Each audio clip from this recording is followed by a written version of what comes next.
Games.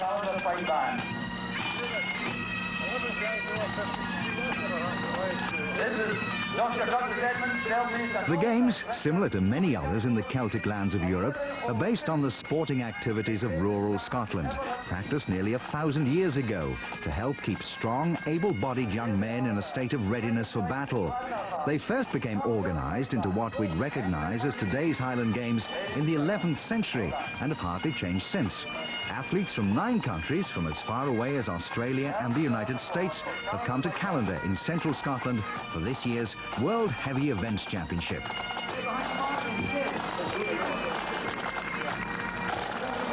The athletes traditionally compete in kilts. The only problem is finding one big enough to fit their enormous girths.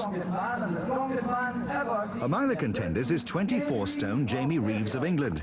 He recently broke a barrel lifting record that had lasted nearly 300 years. 24-stone Jon Paul Sigmarsson of Iceland is currently the world's strongest man, a title he's now won 4 times. Scotland's best hopes rest with Alistair Gunn, a relative weakling at only 16 stone. The reigning champion is allowed to display the sword and ancient targe or shield, and for the last 3 years, that honour has been held by 19-stone American Jim McGoldrick. Some friends of mine, about 10 or 12 years ago, first introduced me to the games, took me around to some of the professional games in the United States, and I tried my hand at the games back as early as 1978, and then got serious with the games about 1985.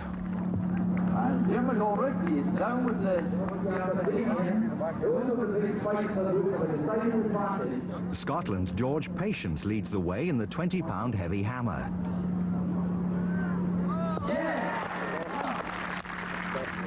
McGoldrick can only finish 7th.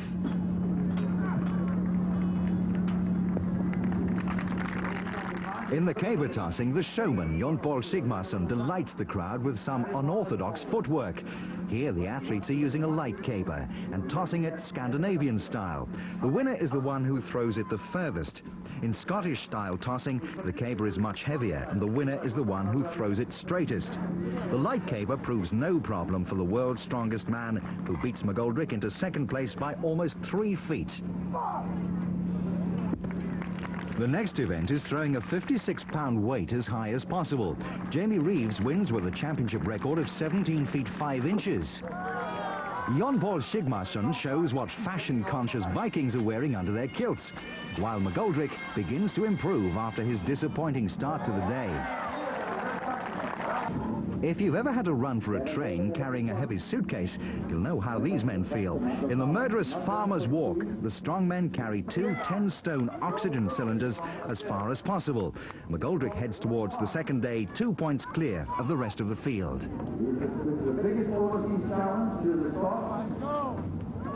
Whereas Scotland's ancient warriors were truly warlike, these modern strongmen are really the best of friends.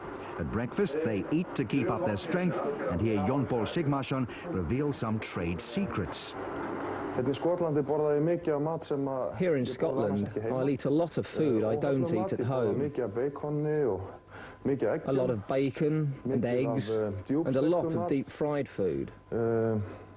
I'll also eat a lot of creamed rice, which is very healthy and easy to handle. I'll then eat a lot of so-called weight gain, which helps make me much heavier. I mix that with milk. My intake at the moment is about 15,000 calories a day.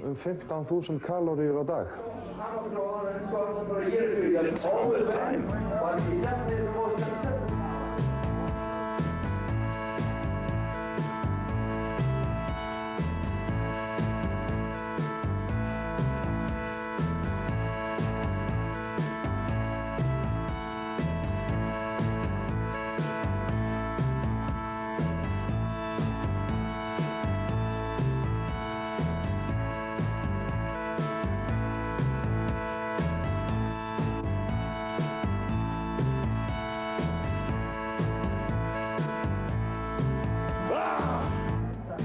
On the second day, Arvydas Vegsta, Lithuania's strongest man, is impressed by what he's seen.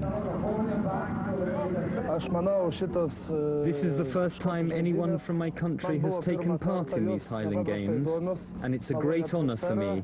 The atmosphere is very friendly, and the games are very interesting. When the letter came inviting me to the games, I thought it sounded good. But reading about them is one thing. Seeing them with my own eyes is something else. I'm enjoying it, and I hope they will enjoy them back home, as I'm going to try and popularize them back in Lithuania. These games very good.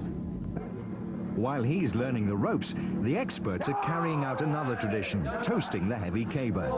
With 2 events left, McGoldrick is still fighting to retain his title, and victory in the caber toss puts it within reach.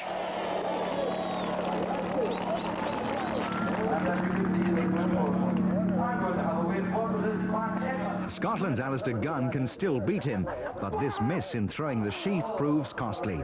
McGoldrick takes his time. He's already had 1 missed throw, but knows that a clear attempt now will stretch his reign for another year. It's close, but this throw clears the bar. Jim McGoldrick, America's modern-day Highland King.